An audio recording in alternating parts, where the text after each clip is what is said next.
It's been absolutely insane the past 3 days of Yeah. gorgeous, like, upper 70s, 80s sunshine weather. Yeah. I've been working from our sunroom the whole time, and I'll Okay. just, like, open the door and sit in the doorway and, like, bask in the sun and throw Susie's ball and, like, work on my computer from Oh, there. that's great. I love It's that. been so Yeah, good. that's It's gonna perfect. cool back down after next week for a few weeks, but Okay. I'm enjoying our little tease. I think that here for like the next 10-day forecast, it's pretty much all in the at least 50s and 60s. Nice. I know we have, I think, one day that's a 40-degree day, but it's like it's getting to be spring. Still, Mhm. we'll still probably have like a week of cold or something here or Yeah. there, but for the most part, it's getting nice. And I think tomorrow or Sunday, it's supposed to be like 70 something and sunny. So it's going to be extra gorgeous. So perfect. It's so, like, I am a new person. Yeah. You know, last week I was like, I'm like, winter depression is upon me. I'm in the Yeah. depths. And now I'm like, I have not a care in the world. Everything's perfect. You feel your personality returning? What's that like Yeah, vine? When you I say really that? am like a little block of ice in the winter and like completely Hmm. useless with no motivation, and like an ounce of sun is all I really need. I Yeah. myself am a Agreed. plant. Agreed. All we need is some sunshine and water Hmm. or other beverage. What are you drinking, eating or drinking today? I poured some champagne because it's Friday and Wow, we fancy. never record on Friday. So, like, I'm ready to bring Yeah. Friday energy to this episode. Okay, I'm ready. What I have about a fun you? one. I just have water, just hydrating. I probably will have something a little later. Maybe. I don't know. I've been drinking as much That's lately. good. I have the Yeah, I past kind 3 days of because nice weather makes me want to. I was like, I just a need little a something. patio. Yeah, I need a patio beverage. So we went Yeah. out last night and had some tequila bevies, which was good. Oh, that sounds delicious. I do love a Yeah. tequila drink. Hmm. I've been drinking a lot of poppies though, which I think is why, because I have Yeah. something else to drink besides a glass You're of wine, hitting you that. know? Yeah. That's what I Yeah. usually will go to, is like my kombucha otherwise. Yep. Yeah. If I have something else fun, I don't miss it as much. But you know what I find interesting is that if I don't drink, I tend to want like a dessert. So I'm just trading like one Mm-hmm. evil for another. Yeah. Really. Just whatever dopamine rush you can get. Yeah. Yeah. I don't know that I mean, I guess maybe it's a little better. At least it's something different, but Yeah. it's, must serve two evils, really. So today I'm finishing up welcome back to Ren Fair, by the way. But yeah, welcome I'm back. Jamie. Hi, I'm Kelly. Wow, we haven't done that Yes. in a few minutes. Or No, I'm I don't know. Jamie and I feel Kelly. like, yeah, our names. Yes. Yeah, probably since the beginning. I always forget to introduce us if we start Mm-hmm. and jump in on another topic. But today I am finishing up my 3-part series on female authors who've had their works recently turned into or movies, primarily movies. And today we're finishing up with Louisa May Alcott. Yay. Yay. I didn't know much about her going into this, but then as I started looking into her life a bit more, I realized that I had actually heard some parts of it that I just didn't realize were associated with her, if that makes sense. So we'll get into that a little bit, but let's start back at the beginning. So Louisa May Alcott was born on November 29th, 1832. And November 29th, she's Capricorn? Yeah. No. Or is she She's a into Scorpio.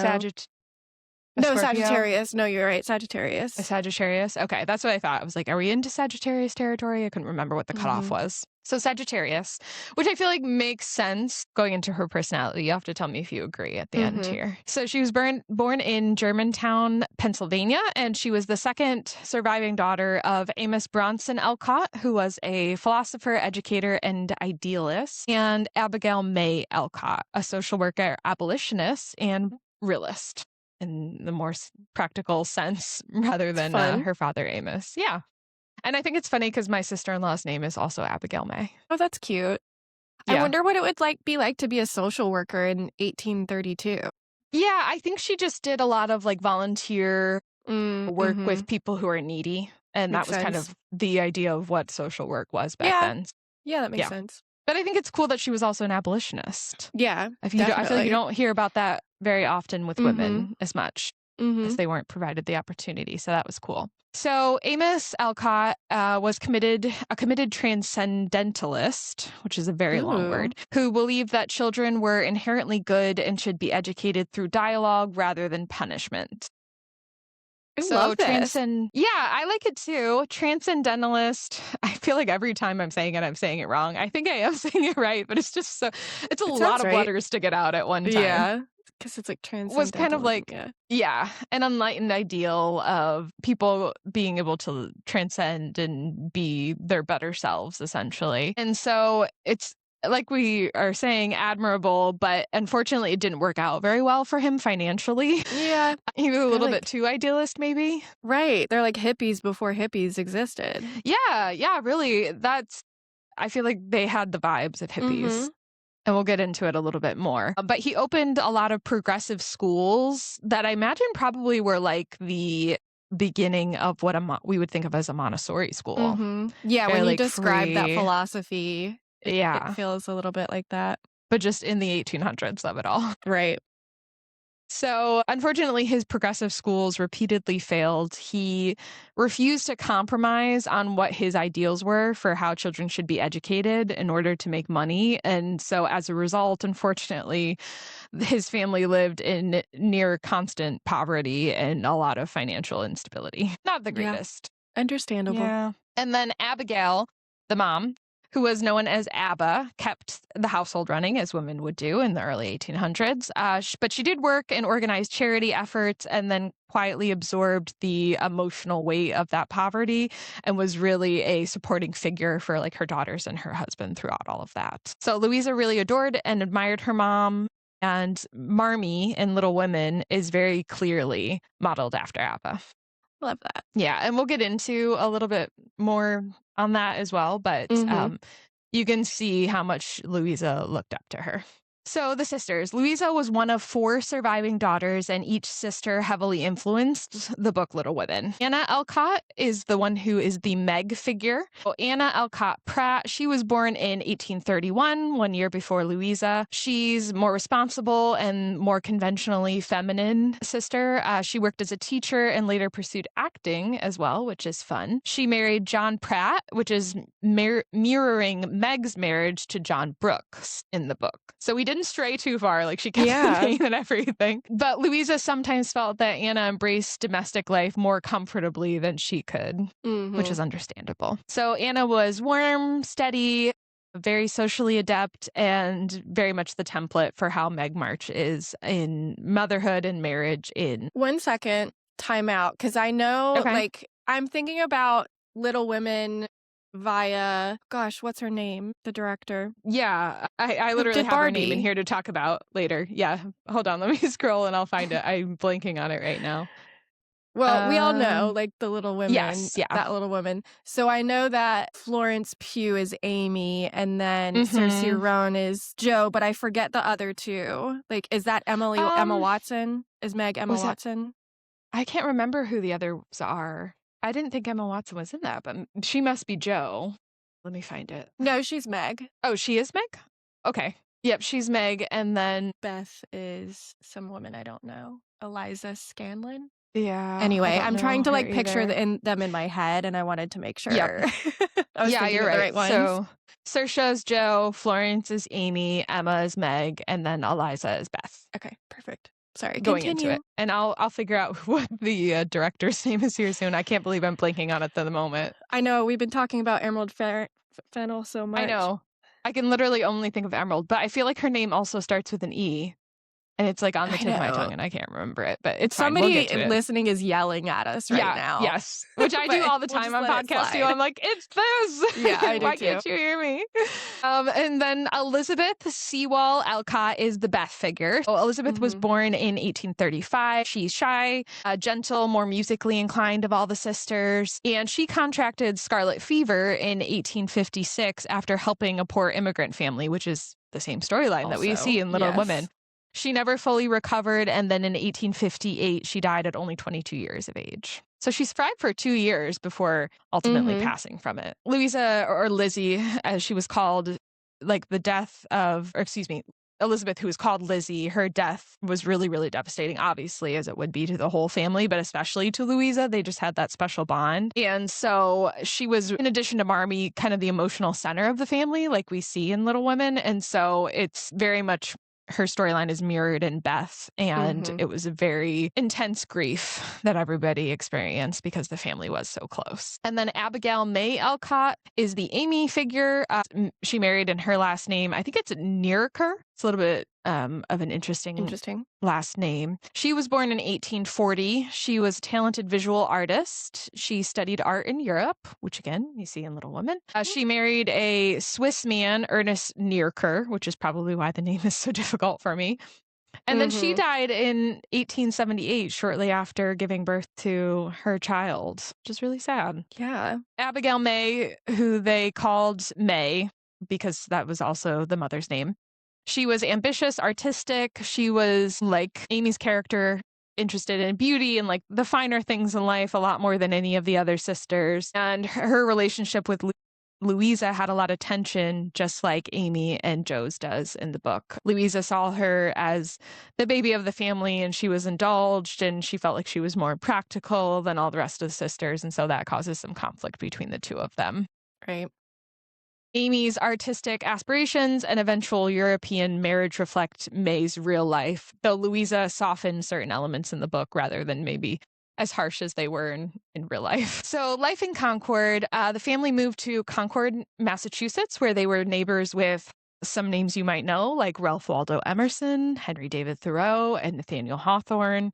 They were very much in a literary center of the world at that time. Louisa had access. How old are they in relation to her? Are they like established at that time, or did she come up with them? I think they were older. They were like her father's age, I believe, at the time that she was in Concord. And so she had access to Emerson's library, and Henry David Thoreau reportedly took the girls on nature walks. And the environment gave Louisa a lot of exposure to radical ideas and to like intellectuals of the time who had ideas such as individualism, abolition, women's rights, and moral reform. So that's where she got exposed to a lot of those thought processes. And her parents also were kind of the same mindset. So that was very much a part of her early life. Totally wild to imagine those guys as like your mentors in life. Right? That's insane. Just like, you live next to Emerson and Thoreau, like no big deal. Truly set up for success.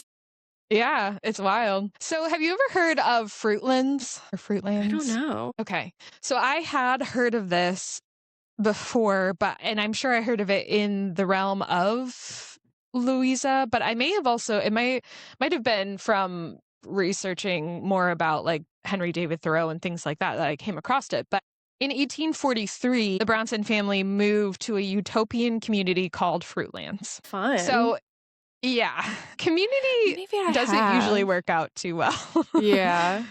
Is it starting to ring a bell for you? I don't know. There's so many of those. Yeah. So it's hard to know, but yeah, that's interesting. So it was supposed to be a transcendentalist paradise. There was no animal labor. Everybody ate a vegan diet. There was no commerce, and they had strict spiritual purity. So very idealist kind of society. Unfortunately, it lasted less than a year. The family nearly starved. Winter came, and the ideals that they had of the society were not getting people fed. And so it pretty quickly disbanded and it was just not very successful. So Louisa later in life wrote a satirical account of it, actually, called Transcendentalist Wild Oats, exposing the impracticality of her father's ideals at the time. Oh, man. Which is kind of funny. So funny. Yeah. Sounds great in practice, but it always sounds great. It would be nice if it worked, but it doesn't.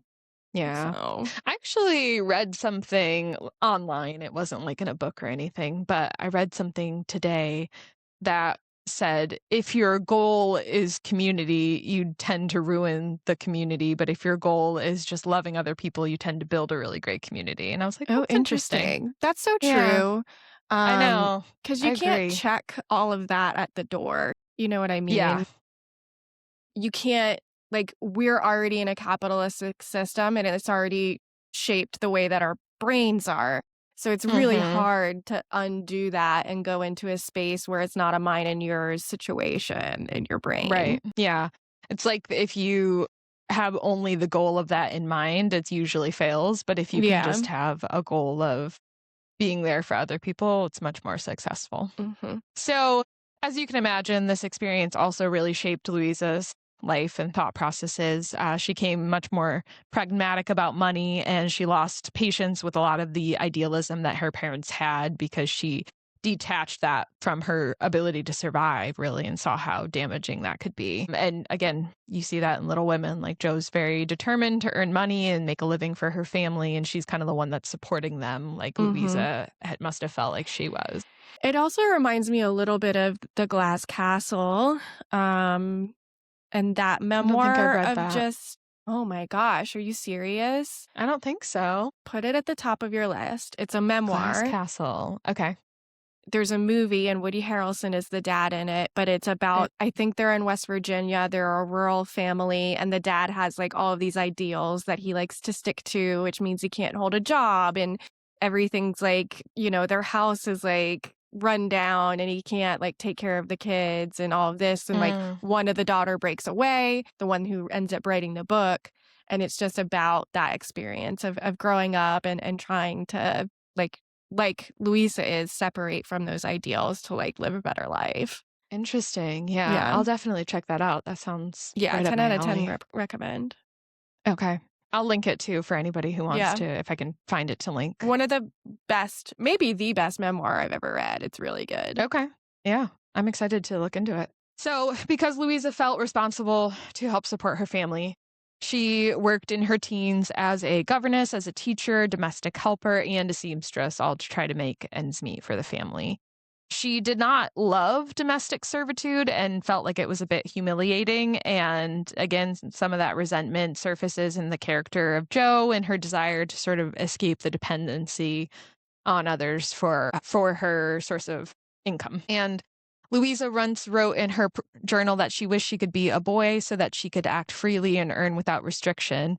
And that tension between the expectations of her gender that were there at the time and then her personal drive is a central theme in Little Women. And I think I have it farther on in my notes as well, but a lot of people also speculate about maybe what her gender choices would be or what she would kind of identify as nowadays, because she does often reference that she felt more like a boy and that she wished she was a boy. And, you know, so that's just something of note. That I wanted to mention as well. And I wonder, that is interesting because I try to think about it, obviously in today's context, hearing that you think trans, non-binary, something like that. However, like at that time, was it purely just out of the jealousy of the freedoms that men have? Whereas today women have more of that. And so it's like a further distance to go. Yeah. And that very well could be, debate. You know, everything is just speculation at this point since we can't ask her anymore. But yeah, I could see it going either way. You know, maybe she felt that as like just because of the restrictions of her time, or maybe she really felt like that she was more comfortable in that sort of mindset rather than identifying as a woman. So it's hard to say. So the emotional climate of the household, the Alcotts really valued morality over wealth. They often gave what little money they had to poorer families, which we see in Little Women as well. The girls were encouraged to constantly improve themselves through self-discipline and moral daily practices. And Marmee's speeches in Little Women about anger and self-control are speeches directly from Abba, their mother. I love that. I know, isn't that cool? So as Louisa was working to help support her family, she wrote some sensational short stories, such as Behind a Mask under a pseudonym A.M. Barnard, to earn money more quickly. They were Gothic thrillers that were full of revenge, disguise, and passion, and it's often surprising for readers who only know her as the author of Little Women to discover that she was publishing things that were a little more edgy and dramatic as well, kind of drastically different. Yeah, like all of the authors we've talked about, they were publishing things that, or I should say a lot of the ones that we've just talked about in this series, were publishing things that were not appropriate kind of for women to do at the time. You know, there's something about young woman angst that I think resonates in that kind of field. Yeah. And then this is the section that I was referencing. One of the quotes in her diary that she had kept said, "I am more than half persuaded that I am a man's soul put by some freak of nature into a woman's body." So that's what a lot of people point to as her speculation that maybe her gender identity would have been different in our current society rather than it was then. So in December of 1862, we're in the throes of the Civil War. So Louisa started working as a nurse in Washington, D.C. Unfortunately, just within 6 weeks, she contracted typhoid fever and was forced to return home because she was so ill. She was treated with mercury for the sickness, which, if we remember from our poisoning episode, not great. So unfortunately, that caused her lifelong health problems that she never really fully recovered from. She later published Hospital Sketches, which is based on that experience that she had and gained some literary recognition from that work, which I had heard of that one. I have not read it. Yeah. So then 1868, Louisa starts writing Little Women. She initially did not want to write it, but her publisher asked for a girl's book. So she had been writing she'd been writing the things that she was enjoying and like from some of her other experiences, like the hospital sketches, but this is what her publisher wanted from her. And so even though she initially resisted the idea, she needed the money. And so ultimately she decided that if she was going to write a girl's book, she was going to write from her own experiences and what she knew. So she drew heavily on those. Yeah, heavily on her family experiences like we've talked about. So some of the themes in Little Women that reflect Louisa's life is female ambition versus the domestic expectations at the time. So Louisa is Jo March, and she wants independence, a writing career, and freedom from traditional marriage. Louisa herself never married, and she prioritized financial independence and supported her family for years into adulthood as well. And so you can see that tension between her ambition and her domestic duties that runs throughout the novel. And a quote that's a good example of that is that women have minds and souls as well as just hearts, and they've got ambition and talent as well as just beauty, which I feel like is such a cool line. I love it. The last line is one of the most quoted passages from Jo, and it encapsulates Louisa's frustration with her limited available roles for women and reflected her own desire to be taken seriously as a writer and not just a lady author, as she was known at the time. The second theme was poverty with dignity. So the March family was poor, but they were also proud in that, not that they were poor necessarily, but they maintained kind of that dignity, and they valued education and kindness and that moral integrity, which were more important to them than being wealthy. And that mirrors Louisa's childhood. They had a lot of intellectual wealth, but financial hardship. One of the quotes in the book that's a good example of this is that we can't have the comforts we once had, but we can enjoy ourselves and be happy without them. Love it. And so the March family's poverty is not presented as shameful, but morally grounding, mirroring Louisa's own upbringing. And then the third theme is sisterhood as the central love story, essentially. So the emotional heart, I know, of Little Women is not romance, but the sisterhood and all the love that the sisters had between each other. I'm getting emotional. Aw. Yeah, I mean, that's why it's a classic, because it resonates with people regardless of time, you know? And so this reflects the intense bond that Louisa shared with her sisters, especially even after struggles and losses that they had. And a good quote from the book for this is that I could never love anyone as I love my sisters. I'm not well. I'm literally going to start my period any minute, and this is not okay. I'm crying, guys. I'm sorry to do this to you. For those of you listening and not watching, I actually have tears coming down my face. I feel like your sister is going to feel so much love right now. She better listen to it. No, I also just I bullied somebody this week on my sister's behalf too. So we're just feeling really bonded right now. Good. I love that for you Don't guys. mess with the Prince sisters. Don't mess with that story. I agree. The fourth theme, unfortunately, is the way that illness and death plays into those relationships as well. So Beth's death is one of the novel's most emotional moments, and it's drawn directly from Louisa's real life grief over the loss of her sister. So death in the book is seen as pretty quiet rather than dramatic. And Beth, even right before she dies, her theme is, I feel strong and well and happy, oh so happy. Mm. And so, like we said, it clearly mirrored the real death of Louisa's sister Elizabeth and those complications from scarlet fever. And finally, marriage. Readers demanded that Jo marry, and Louisa resisted the idea, but eventually paired Jo with Professor Bear that we see. And she reportedly said, "Girls' right to ask who the little women marry, as if that is the only end and aim of a woman's life."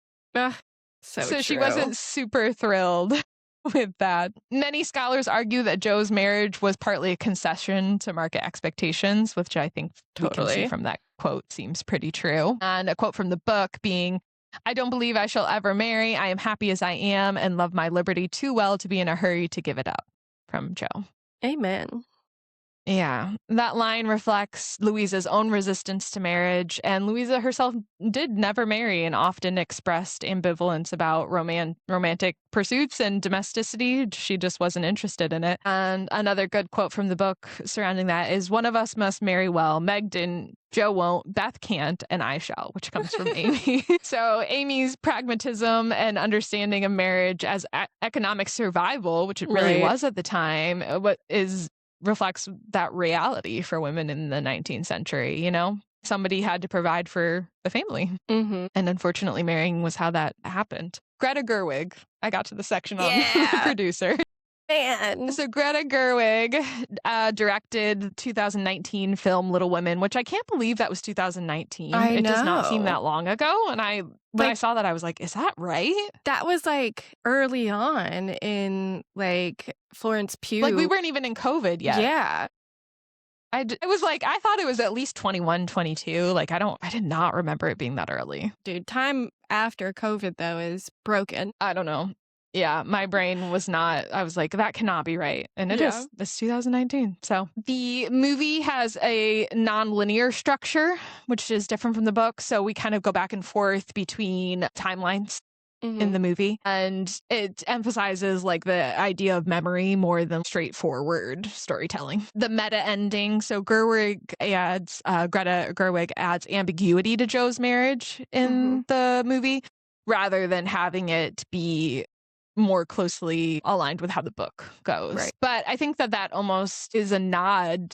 I don't know. I feel like I love Greta Gerwig as a director and producer, so I think she very well may have done that intentionally. Absolutely. It's more of a nod to Louisa's real life independence rather than how she probably would have preferred the book to have ended. And that's how you depart from a storyline in honor of the writer. Yes, exactly. That's how you do it very, very well. And I love it. Because I don't think there was any controversy around her version at all. I don't think so. Not that I heard, at least. Yeah. Which, speaking of what we were talking about last week with Frankenstein, I did see that like the previews for the Bride movie that's coming out about like Frankenstein's bride. So apparently it's supposed to be like Mary Shelley's spirit comes alive in the Bride. Allegedly. That's also something I've heard, which is another liberty. I think, what's her name? Jake Gyllenhaal's sister, I think is the producer or something. And I think Jake is in interested. It too. Yeah. Is he? I forget what else she's directed. But yeah. Yeah. That's good. I don't know at first when I saw the previews if it interested me all that much, but I'm kind of considering seeing it now. It gives like Joker vibes, which I don't like. It does. Hardcore. But I like Jessie Buckley, so I don't know. We'll see if I watch it. I think eventually I'll probably see it. I don't know if I'll go to the theaters to see it, but it kind of looks interesting. And then Amy in the book, in the movie is a little bit different.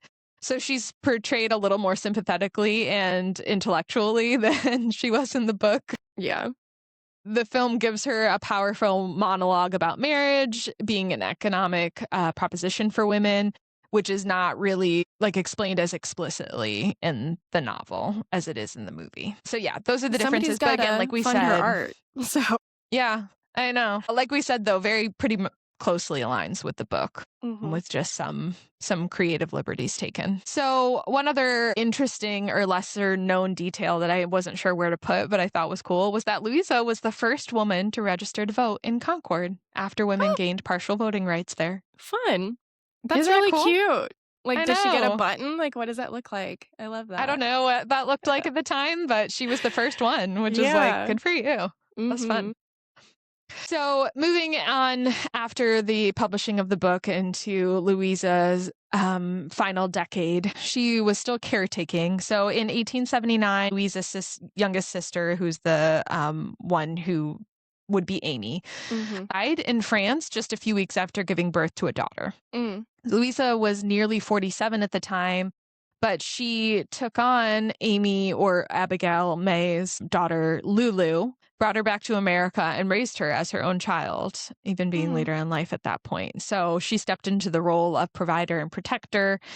And even at the height of her literary fame, she was still an anchor for her family and providing for them in a lot of ways and like their caretaker. So despite never marrying, she could still be a marmee. Yeah. Yeah, she was.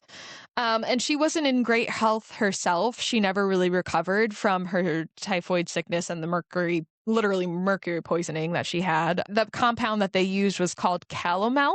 So if you ever hear that, that's what it is. It's a mercury-based compound, which caused chronic fatigue, neurological issues, digestive problems, and mood instability. And later in her life, she suffered from headaches, vertigo, joint pain, and increasing weakness. She often wrote that she felt prematurely aged. Being in her early 50s, she described herself feeling decades older. And I mean, now we know that the mercury poisoning probably significantly shortened her life. Yeah, definitely. So Little Women was an enormous success, and by the 1870s and 80s, Louisa was financially secure for the first time in her life. She purchased Orchard House for her family, which is where they had lived, and you can still go and tour the home, I believe, in Concord, Massachusetts. She paid off all the family's debts, and she supported her father in his old age as well, so she was also his caretaker. But unfortunately, it did not bring her much peace. She was under constant pressure from publishers and readers to continue the March family saga, and so she wrote Little Men in 1871 and Jo's Boys in 1886. I had no idea.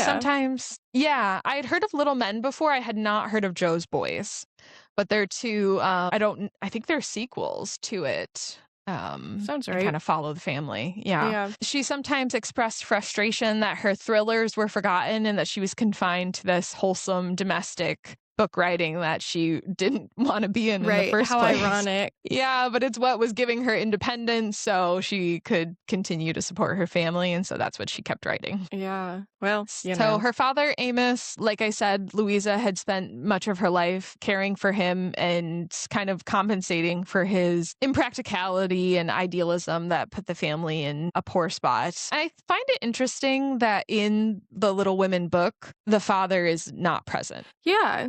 You're right. I think the storyline is that he's off at war. Yeah, something like that. I believe, if I remember correctly. But I just find that interesting that she chose that to not include him. Shows you how she feels about her dad. Yeah. Yeah, I think that she felt like almost she was the head of the family, and rightfully so a lot of times, because she was the one who's providing for them. She was the stable one in the group, and like she was caring for everybody, like almost like her father should have or would have. Yeah. So he suffered a stroke in 1882, which left him partially paralyzed, which was why Louisa was caring for him. And so finally in March 6, 1888, which is today. Oh my gosh. I just realized, wow. Well, when we're recording, not when this is going to come out, but that was not intentional, but in honor of Louisa, I guess, today. Yeah. And live in her memory. In memoriam. I know. So she died in Boston. She was only 55 years old. The official cause of her death was listed as stroke, but again, the complications from her illness is probably what contributed to that. And she died just 2 days after her father. So he died on March 4th, and she died 2 days later on March 6th. I'd be so bitter. I'd be so bitter if he got to like live his full life and then you're just like, all right, my caretaking job is done. I guess I'll die too. I know. Yeah. Some people kind of speculate that it was almost like she was hanging on to take care of everybody. And then when that was done, she was kind of like, okay, I've done my part, and was able to sort of pass peacefully, which I do fully believe that people do that. That's totally possible. Yeah. Yeah. So by 1880, she passed. She was one of the most widely read American authors. She had earned more money than most women writers of her era, and she achieved financial independence without marriage. She was still often publicly framed as the author of a girl's book, but we know later on in life, critics more fully appreciate her gender defiance, her Civil War experiences, her Gothic thrillers, and her business savvy beyond just being a lady author. Nice. Little Women continues to endure, like we said, because it explores ambition versus expectation. It centers around women's interior lives without trivializing them. It allows for growth without erasing people's individuality, specifically the sisters, and it acknowledges that love, work, grief, and compromise all coexist. Louisa May Alcott wrote what was supposed to be a simple girl's book, but instead created a story that still sparks debates about feminism, ambition, and what it means to choose your own life. A true classic. Yes. So we can all appreciate Louisa May Alcott and her life and the great literature that she brought. And I think I'm going to try to add some of her other books to my to-be-read list. Yeah, in honor. Obviously, we have to read the ones that she liked. The ones that she wanted people to read. Yeah. Yes, exactly. So that's all I have for us today. So are you a Jo? Are you a Meg? Are you a Amy? I feel like none of us are Beth because none of us want to be the one that dies, but she still has a personality. I also just don't have like that gentle of a spirit, I don't think. That too. We're not that nice. I feel like I would align with Jo most closely, and I think you probably would also agree with that. Yeah.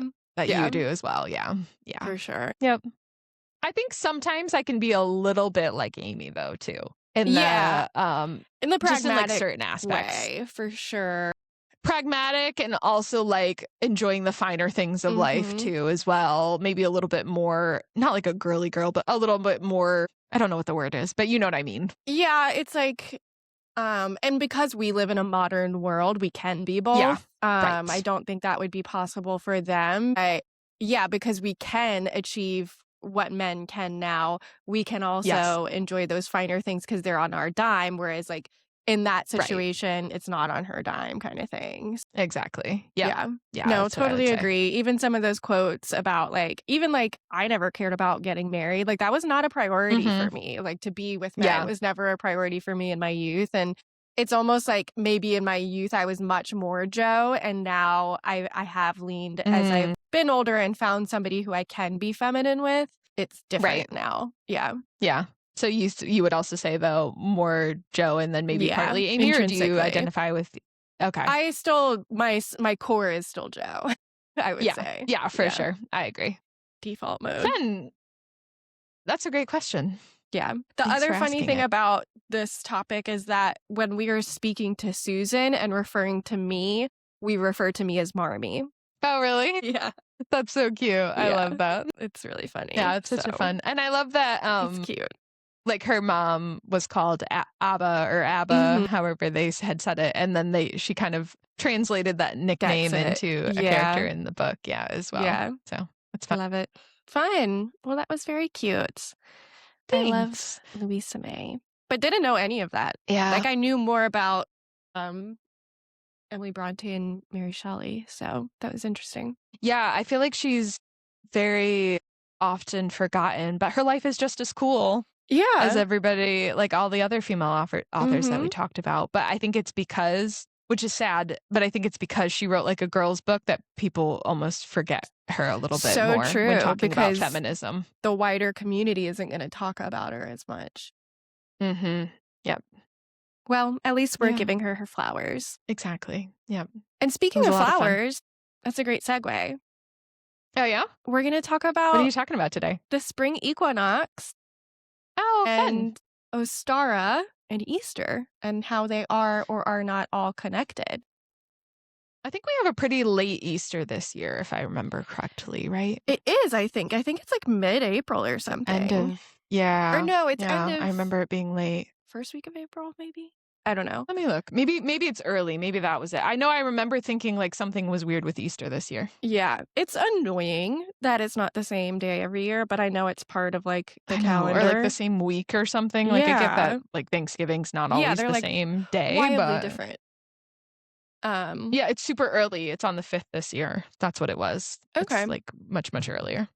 Well, the spring equinox is the same time every year, the midpoint Okay. between the summer solstice and the winter solstice. So kind of celebrated between March 18th and March 21st. So that's when it officially becomes spring. It's also when you switch from Pisces into Aries, which restarts the year in terms of the zodiac calendar as well. So if you have listened to all of our episodes, you know that previously we've covered Samhain in relation to Halloween and Yule in relation to Christmas. So these are two other holidays celebrated on the neo-pagan or Wiccan Wheel of the Year, the 8 Sabbats.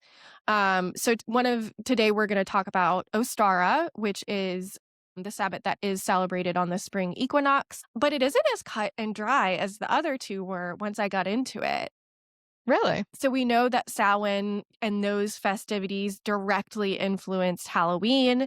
And then we know that Yule festivities also kind of directly influence how we celebrate Christmas today, that those were ancient holidays that have been kind of transformed in different ways. But it's not quite as cut and dry with Ostara, because technically Ostara is not an ancient holiday. It was only made to be a holiday as part of the Wheel of the Year. So it's quite modern. Okay.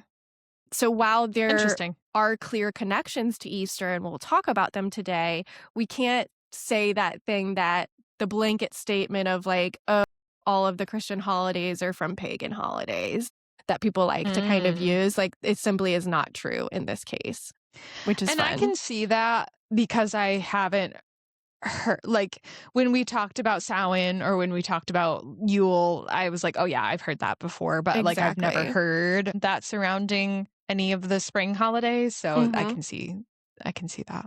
Yeah. So the basics of Ostara, like I said, it's one of the 8 Sabbats on the Wheel of the Year. It celebrates the spring equinox, which is between March 19th and March 21st, that kind of halfway point. It falls between Imbolc, which is celebrated in February, which marks the early beginnings of spring. It's like you're the midpoint between winter and you start moving towards spring. So they kind of celebrate that. And then what comes after it is Beltane, which is May 1st, which is also considered May Day. So, a lot of the symbols of Ostara kind of reflect the ideas of fertility and rebirth and renewal.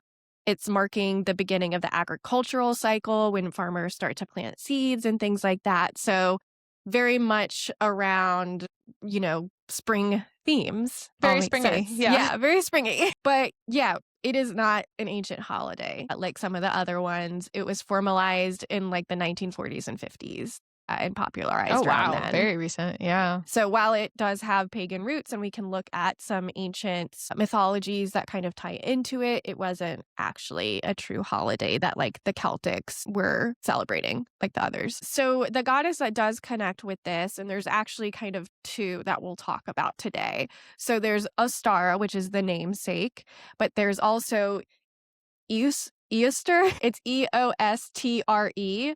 So I'm going to call it Easter, but it's not Easter. Eostre. Okay. All right.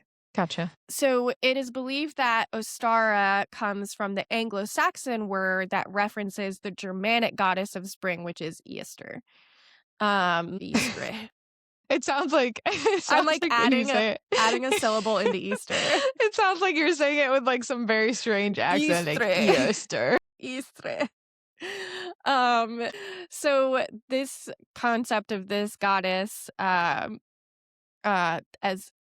Eostre is based on one single text, one single source. Okay. It was written down in the 7th century, by a Christian monk named the Venerable Bede, who is considered the father of English history. He wrote like a whole book about like ancient English history. So in 725 CE, De Temporum Rationae, which is the reckoning of time, Bede explains the Anglo-Saxon calendar to his fellow monks and writes, Easter Moneth is the name which is now translated to Paschal month, and that is the precursor word to Easter, and we'll get to that linguistic connection later. The Paschal. Fun. I love linguistics. Yes. and which was once called after a goddess of theirs named Easter, in whose honor feasts were celebrated throughout the month.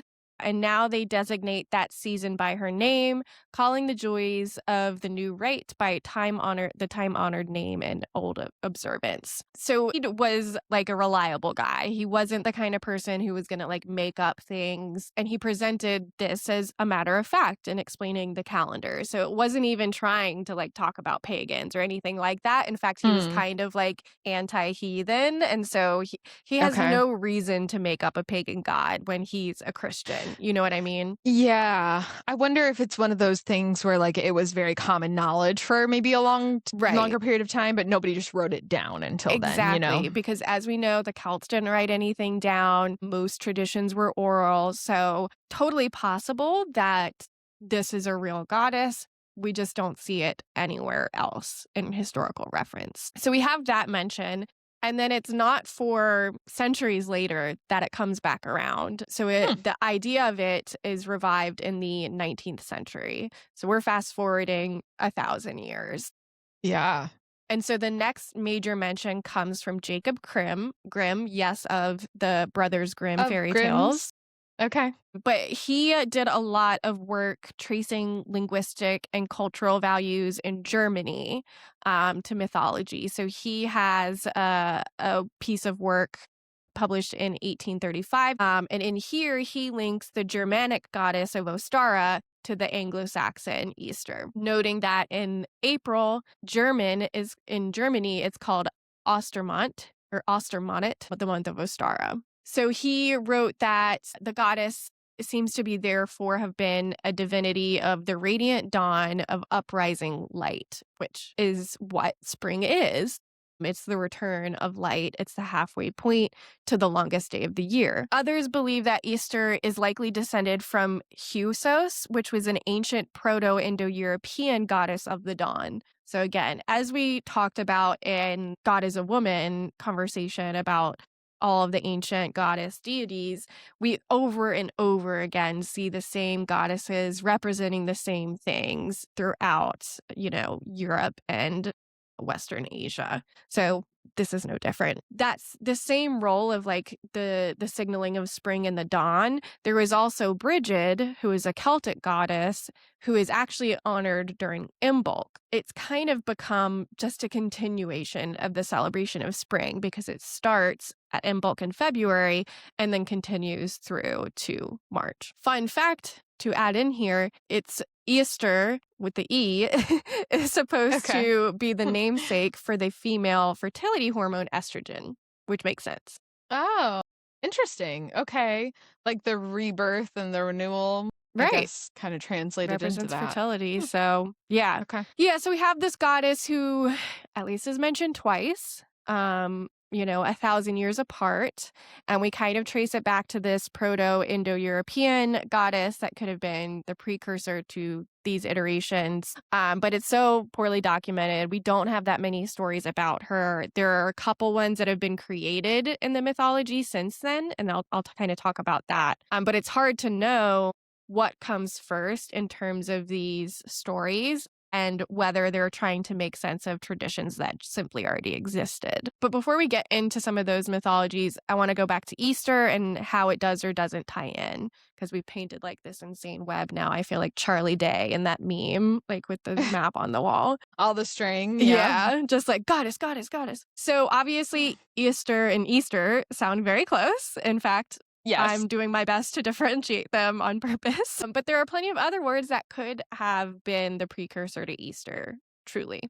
So there is Easter, Eastre, is a Teutonic goddess of spring and fertility. We also have Astarte, Astarte,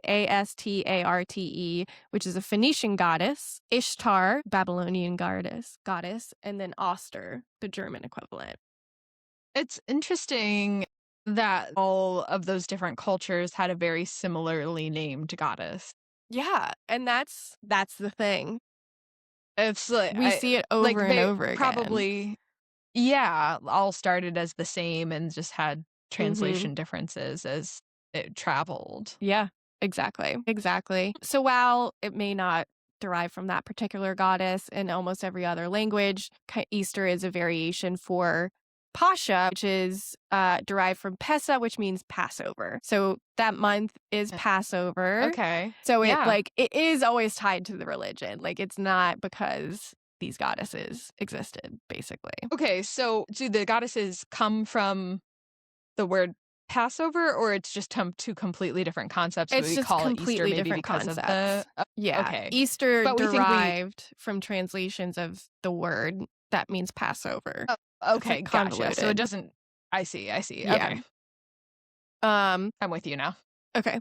So linguistics aside, like, the words did not come from each other. Case closed there. But there's also the question of timing, because the timing does align. So Easter's feast day was held on the full moon following the vernal or spring equinox. And in 325 CE, the Council of Nicaea sets Easter Sunday on the first Sunday following the first full moon after the spring equinox. So it's the identical calculation. Yeah.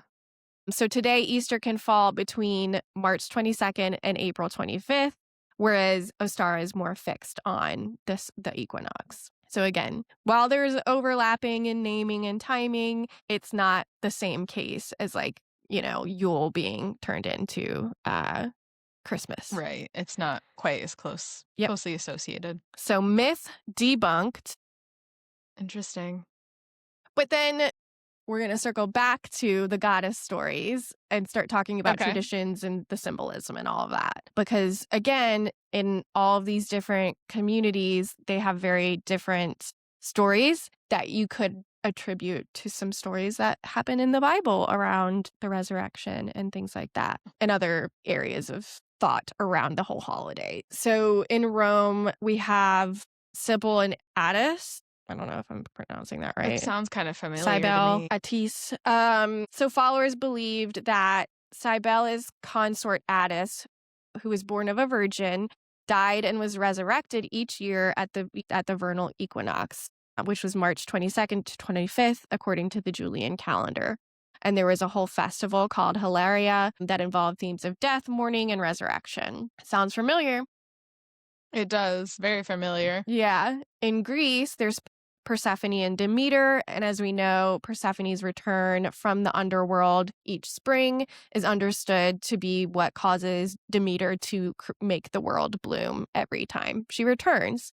So obviously, there are celebrations around that return as well. So we're starting to pick up the snowball of themes around this holiday. Then in Babylon or Samaria, there's Ishtar and Inanna, so the Mesopotamian goddess of love, fertility, and war, with their own underworld kind of descent and return myths. And then in Egypt, there's Isis and Osiris. The resurrection of Osiris at springtime ties into the themes of life overcoming death and that cyclical nature of nature. So that, again, very similar to the first story of the resurrection. And then in the Mayan community, there's and this is definitely going to be butchered, Kukulkan.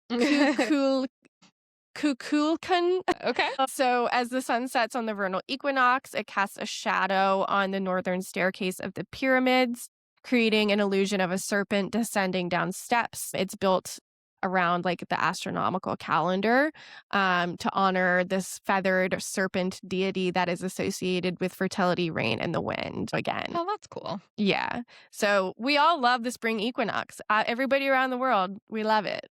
That's fun. Obvious reasons, all the reasons I talked about at the beginning of this episode. So yeah, I think favorite part about this story is, again, I love to see patterns showing up all around the world of people all interpreting the world and phenomenon in the same ways. I just think it's really beautiful and meaningful. Yeah, that's fascinating. I always just the way that stories travel and change in different cultures is so interesting. Or even how we don't know if they travel, Mayans are across the world. So they're also just thinking of these spontaneously and they align too. Right, it could be. Which is we are all humans at the end of the day. So there is, I don't know, it makes me feel like there is something that actually unites them all in the same, it's all different experiences of the same thing based on how your community names it. Right. That's how I feel about all religions. It's all the same thing. It's just the person who has experienced it framing it up in a human experience and not actually like what it is, because we can probably never Yeah, I mean, a describe lot of what it actually religion, is. right, like we've looked at, have a lot of the same themes or stories Hmm. that they tell that sort of all sound the same. Yeah. So who came first, the chicken or the egg? Mm-hmm. Speaking of eggs, I didn't even mean to set Let's myself get up. into it. Let's talk about symbols in Getting down celebrating to the hard Ostara hitters. or Easter. And here again, we'll see crossover between the two. So a big symbol for Ostara is the hare. So in medieval Europe, the March hare was a symbol of fertility and a sign of spring because hares are typically nocturnal. But in March, daylight comes back and mating season Oh. brings them out into broad daylight, which feels magical to see them for the first I'm time. not even gonna lie to you. When you said the hair, I was like, okay, she had great hair. Like, I was like, very much Ostara on has that that. hair. She looked like she had And then I was extensions like, in. nope, we're talking about rabbits. Okay. Yes, the hare. Which, fun fact, I played the hare in the tortoise and the hare, Oh, in yeah. Aesop's Fables in high school theater That's fun. class. It was Cute. amazing. Of course. So, one popular legend says that the goddess Easter found a wounded bird on the ground in late winter, and to save its life, she transformed it into a hare. But the transformation was not complete. The hare retained the ability to lay eggs. So, in thanks to the goddess, the hare would decorate them and leave them for gifts, Wow. That explains so much now. which sounds very familiar to tradition. And we'll talk about that here in a second. Okay. So yeah, this explains a lot of like the bird imagery, eggs, rabbit imagery that comes with this time of year. But talking more about the eggs, in medieval Christian Europe, eggs were forbidden for Lent. So they accumulate over 40 days so that when Easter Oh. arrives, the eggs are decorated and given as gifts. So the Okay. Easter egg tradition likely comes from this rather than the goddess's story. That's fun. They're like, what Mhm. are you gonna do with all these eggs? Yeah. Yeah, I didn't know. I guess Let's decorate them for fun. because Arts and it's crafts. meat and you're not supposed to eat meat. Sure. You're supposed Yeah, to be vegan. I I don't know. guess I'm a so. bad Catholic, so I eat And meat. I'm not Catholic at all. So Yeah, I'm I also have no not idea. Catholic, so to be fair. Sure, the But I logic seems was to a bad follow. Catholic when I was one. Yeah. So yeah, those are some fun like themes that we see show up in today's Easter celebrations. But yeah, so the spirit of the holiday is all around balance, kind of finding that equality in night and day, the return of warmth, growth, and life coming back to the earth, and, planting seeds for the rest of the year. Yeah. So, as we talked about, we only just had New Year in February for the Chinese tradition. And then Right. you have the New Year of the Zodiac at this time and turning point. So I like to think of spring as truly the beginning of the year.